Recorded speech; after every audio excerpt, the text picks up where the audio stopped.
Sifat sombong yang paling buruk adalah yang dapat mencegah seseorang dari menuntut ilmu, menerima ilmu, dan menerima kebenaran serta tunduk kepada kebenaran.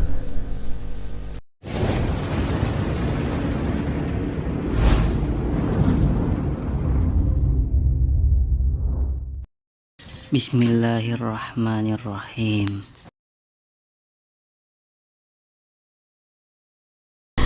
Wahzar minal kibril masyumi fa innahu da'un wa min ujbi wa syuhhi muhli'i. Waspadalah sifat sombong yang tercela. Sesungguhnya sombong itu penyakit. Begitu pula berbangga diri, ujub, juga kikir yang rakus. Sombong, kibir adalah perasaan mulia.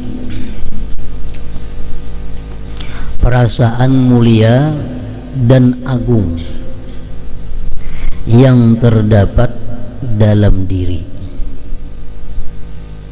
karena meyakini dirinya lebih mulia dari orang lain.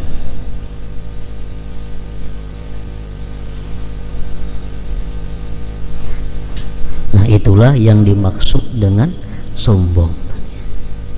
Disebut dengan kibir. Perasaan mulia yang terdapat dalam diri karena meyakini dirinya lebih mulia dari orang lain.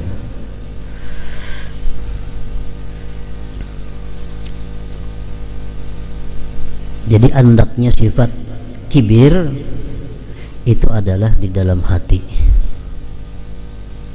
Buahnya kibir adalah takabbur, itu sudah nampak pada anggota zahir kita.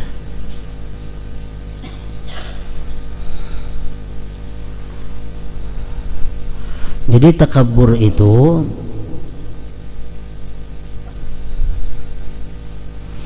ada beberapa macam yang dimasukkan di dalam takabbur ini. Yang pertama, ayyara li nafsihi martabatan wala martabata li ghairi. Dia melihat bahwa dirinya itu punya martabat. Dia melihat bahwa dirinya itu punya kemuliaan, kebesaran. Sedangkan orang lain tidak ada martabat. Ini termasuk takabbur. Yang punya martabat itu hanya aku. Yang mulia itu hanya aku. Baik dalam lingkup besar atau lingkup yang kecil. Lingkup besar umpamanya kabupaten ini paling mulia aku. Itu lingkup termasuk besar. Yang lebih kecil, sarumahan ini paling mulia aku. Padahal di rumah itu berdua bertiga aja orangnya. Itu pun termasuk takabbur. Makanya ada hadis Rasulullah yang menjelaskan bahwa ada orang yang nantinya takabbur, padahal orang yang di bawahnya cuma 2-3 orang. Ya macam tadi, ini berada di suatu rumah, ini berada di suatu asrama, di suatu kamar, nah orangnya mungkin 4-5, ini merasa lebih mulia daripada yang kelima-limanya atau kedua-duanya, ketiga-tiganya itu.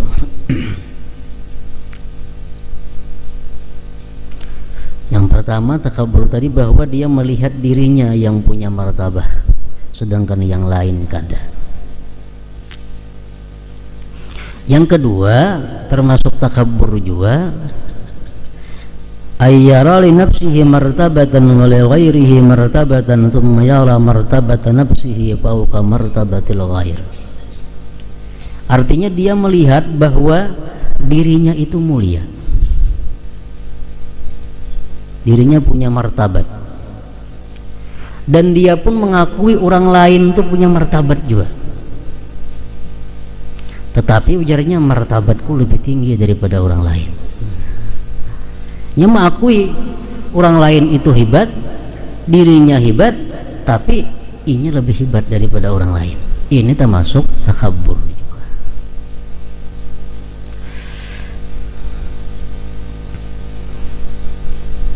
Yang ketiga, ayyara li nafsihi zullan wa li ghairihi zullan thumma yara ghairahu adalla min nafsihi. Yang ketiga ini dia melihat bahwa dirinya ini hina, dirinya ini adalah hina, orang lain pun hina, dan dia melihat orang lain lebih hina daripada dirinya. Nah, ini takabur juga. Aku merasa banyak dosa, merasa banyak keliru, banyak salah. Orang lain pun nggak itu juga. Cuma aku pikir-pikir jahat orang lain lagi pada aku. Nah, perasaan seperti itu adalah takabur juga.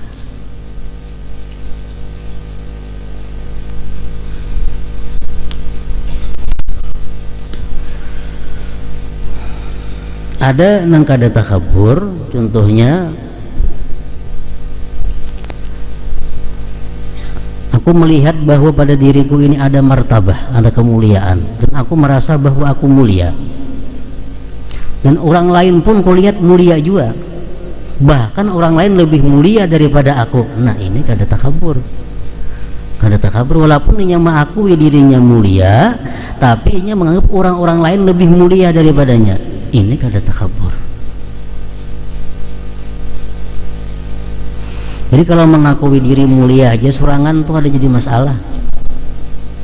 Diriku mulia, diriku hebat, diriku ini.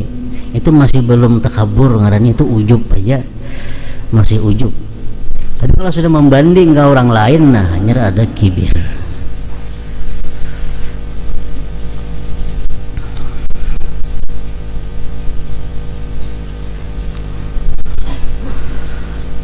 Sombong, kibir adalah perasaan mulia dan agung yang terdapat dalam diri karena meyakini dirinya lebih mulia dari orang lain. Perasaan lebih mulia dari orang lain ini dihasilkan oleh hembusan kesombongan yang tersebut dalam doa Rasulullah sallallahu alaihi wasallam berikut ini, a'udzubika min nabkhatil kibir. Ujar Nabi berdoa, aku berlindung kepadamu hai Tuhan dari hembusan kesombongan. Hembusan kesombongan.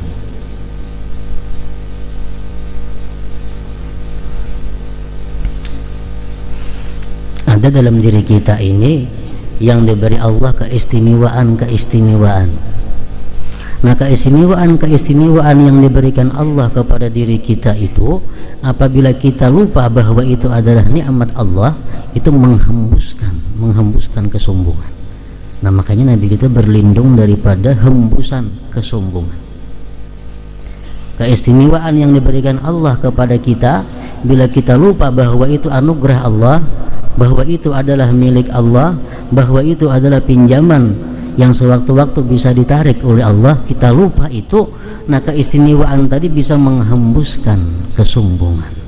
Nah, Nabi kita berlindung daripada hembusan kesombongan.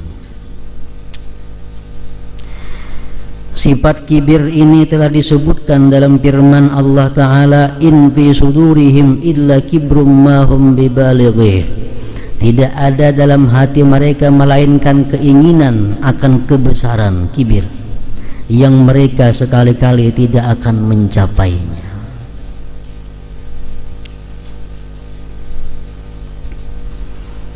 Sombong, kibir merupakan sifat dan perilaku nafsu. Sedangkan takabur adalah menampakkan sifat kebesaran yang merupakan sifat nafsu tadi, menampakkannya atas anggota. Takabur itu sudah tak keluar. Takabur sudah tak muntung, tak telinga, tak mata, tak tangan, tak duduk, tak berdiri, tak berjalan, tak berpakaian, itu sudah takabur. Tapi kalau masih kibir, itu masih dalam hati.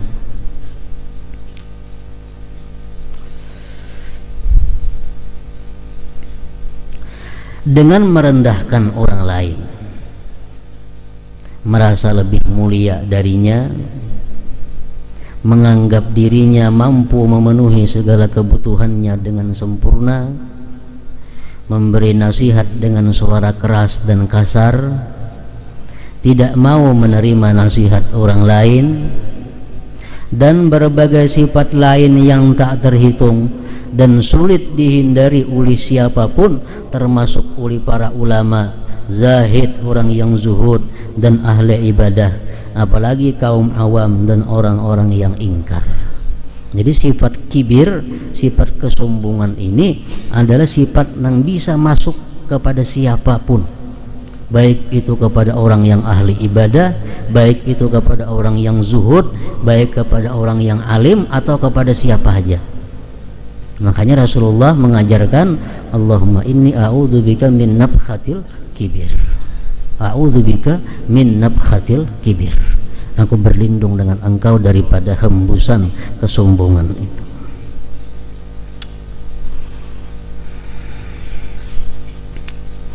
Sifat sombong yang paling buruk adalah yang dapat mencegah seseorang dari menuntut ilmu, menerima ilmu, dan menerima kebenaran serta tunduk kepada kebenaran. Sombong ini macam-macam jenisnya. Ada yang membawa kepada kafir, sekurang-kurangnya membawa kepada dosa besar. Pertama, orang yang sombong atas Allah. Sombong, Allah aja disombonginya. Namrud contohnya, Fir'aun. Nah, dia bukan hanya manusia, kepada Allah pun dia kadang menerima. Dia sombong. Nah, itu kafir. Yang kedua, takabbur ala rasul. Takabbur terhadap rasul. Dia kadang mau menerima ajakan rasul karena menganggap bahwa dirinya lebih mulia daripada rasul itu. Seperti Abu Jahal dan kawan-kawannya. Abu Jahal itu bukan takabbur kepada Allah. Abu Jahal percaya Allah itu esa. Abu Jahal percaya Allah kuasa. Tapi Abu Jahal takabbur kepada Nabi kita. Abu Jahal keberatan bahwa risalah itu diserahkan kepada Nabi kita, yang mana ini anak yatim piatu. Jadi Abu Jahal andai kata yang jadi rasul itu bukan Nabi kita, andai kata yang jadi rasul itu orang yang lebih terhormat daripada Abu Jahal beriman. Nah, Abu Jahal ini kada beriman karena masalahnya rasulnya ini adalah orang miskin, rasulnya ini anak yatim piatu. Jadi Abu Jahal itu kafir karena takabur atas rasulnya, bukan kepada Allah. Nah, ini pun kafir juga. Kafir kepada rasul sama takabur kepada rasul, sama takabur kepada Allah. Nah, yang ketiga, takabur ala khalqillah, takabur atas makhluk-makhluk Allah yang lainnya. Nah, ini umum.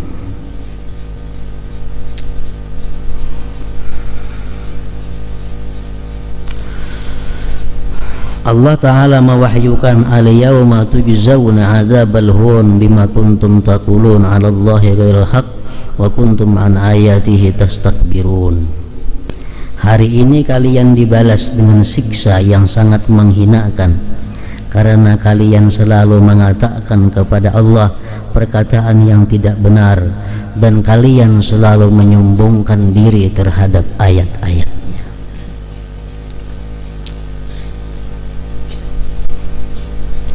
Sa'asrifu an ayati alladhina yatakabbaruna fil ardi bighairil haqq. Akan kupalingkan dari ayat-ayatku mereka yang menyombongkan diri di muka bumi ini tanpa alasan yang benar. Memang kadang-kadang dalam satu kesempatan kita dibolehkan takabur, bahkan dianjurkan untuk takabur. Kita dianjurkan takabur ini adalah dalam rangka menghadapi orang yang takabur. Ujar Nabi dalam satu hadis yang maksudnya, bila engkau lihat orang-orang tawadhu, tawadhulah kamu kepada mereka. Bila engkau lihat orang-orang yang takabur, takaburlah kamu atas mereka itu. Nah, jadi artinya takabur ini satu saat ada dibolehkan, bahkan dianjurkan, dengan tujuan memadamkan ketakaburan orang yang takabur itu. Orang-orang yang takabur di bumi ini tanpa alasan yang tepat, itu Allah palingkan mereka daripada ayat-ayatnya. Sebagian ulama menafsirkan bahwa arti ayat tersebut adalah akan kucabut pahaman Al-Quran dari hati mereka. Allah juga mewahyukan, kadzalika yatba'ullahu ala kulli qalbi mutakabbirin jabbar. Demikianlah mengunci hati, demikianlah Allah mengunci hati orang yang sombong dan sewinang-winang. Innahu la yuhibbul mustakbirin, sesungguhnya Allah tidak menyukai orang-orang yang sombong. Rasulullah sallallahu alaihi wasallam bersabda, la yadkhulul jannata man fi qalbihi mithqalu habbatin min khardalin min kibrin. Tidak akan masuk surga orang yang dalam hatinya terdapat sifat sombong walau hanya seberat atom. Artinya orang ini punya sifat sombong dan dia kada tobat sampai dia mati. Nah, orang ini kada akan bisa masuk surga kecuali dalam proses, dalam hitungan, dalam hukuman terlebih dahulunya. Bukan kada masuk surga sama sekali, kada. Artinya la yadkhulul jannah, tidak masuk surga beserta orang-orang yang dahulu. Ini lambat masuk surganya. Orang yang dalam hatinya ada seberat zarah. Hadis riwayat Muslim, Tirmizi dan Abi Dawud. La yadkhulul jannata jabbarun wala bakhilun wala sayyi'ul malakah. Tidak akan masuk surga seorang penindas. Jabbar, penindas. Artinya orang yang sekehendaknya berkuasa semaunya tanpa mengindahkan hak-hak orang lain. Belinya hendak mesti jadi, orang rela kah kada kah mesti diambilnya. Ini jabbar. Wala bakhil, dan juga tidak pula seorang yang bakhil, kikir, kada akan masuk surga. Kenapa? Sebabnya orang kikir ini kada masuk surga karena orang kikir ini dia kada mustahil memakan harta orang. Kada mustahil orang kikir ini adalah mengurangi takaran. Kada mustahil orang yang kikir ini mengurangi timbangan, ukuran. Kada mustahil orang yang kikir ini mengangkat ampun orang karena dia kikir. Dan yang ketiga, yang berperangai buruk terhadap bawahannya. 3 orang itu la yadkhulul jannah, ujar Nabi. Artinya kada masuk surga dengan mudah. Kada masuk surga dengan mudah, tapi melalui tahapan-tahapan yang berat. Hadis riwayat Ahmad, Tirmidzi dan Ibnu Majah. Yuhsyarul jabbarun wal mutakabbirun yaumal qiyamah fi suratiz dzar yata'uhumun nas lihawanihim 'ala Allah azza wa jalla.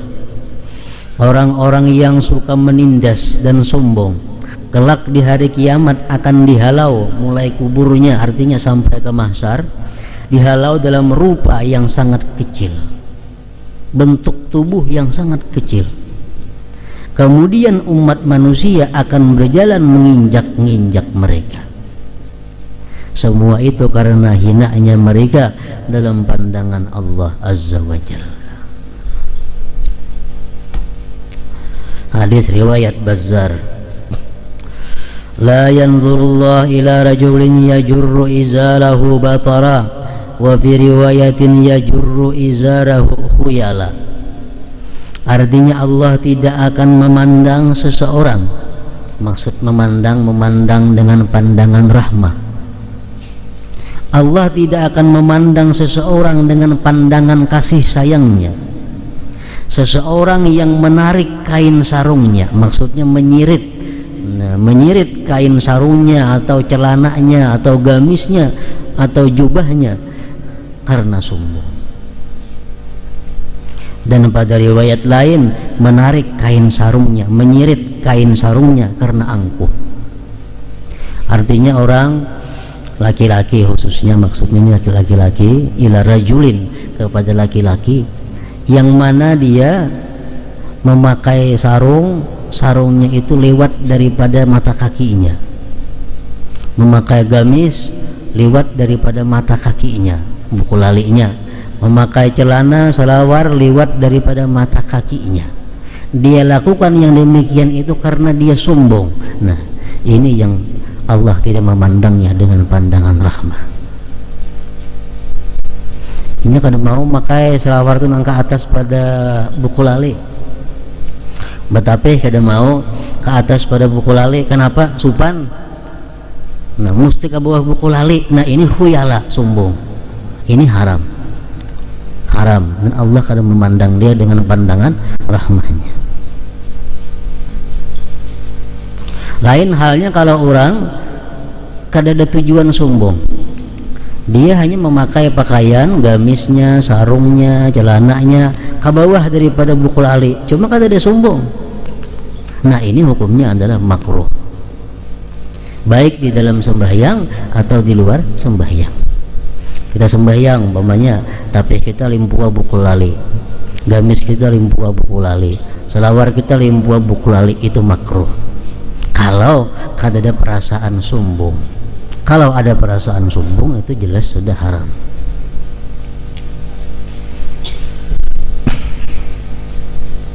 Hadis Nabi mengatakan, maka na asfala minal ka'bain fahuwa finnar. Pakaian laki-laki nang di bawah daripada dua mata kaki itu adalah neraka. Itu adalah neraka. Di atas atau di bawah daripada buku lali. Hadis Rasulullah mengatakan, wala yaqbalullah salata rajulin musbilan izarah. Allah tidak akan menerima sembahyang seseorang laki-laki yang mana tapihnya, gamisnya atau selawarnya di bawah daripada buku lali. Nah, itu masalah diterimanya. Kalau masalah hukumnya adalah makruh. Kenapa makruh? Karena itu adalah pakaian atau perilaku orang-orang yang sombong. Berbalikannya bini-bini.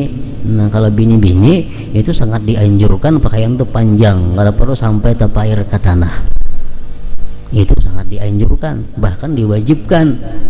Bini-bini itu pakaiannya mesti di bawah daripada buku lali. Nah, lalakian di atas daripada buku lali. Ada muntabalik, bebinian nang ke atas buku lali, lalakian nang tak ulur ke aspal. Nah,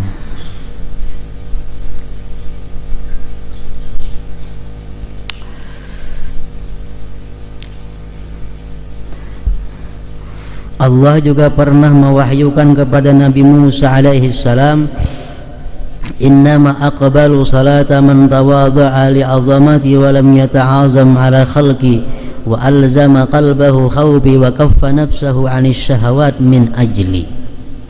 Sesungguhnya aku hanya menerima, ujar Tuhan, sesungguhnya aku hanya menerima salat seseorang yang merendahkan diri karena kebesaranku, tidak menyombongkan dirinya kepada makhluknya, hatinya selalu takut kepadaku, dan menahan nafsunya dari berbagai syahwat yang diharamkan, maksudnya demi aku.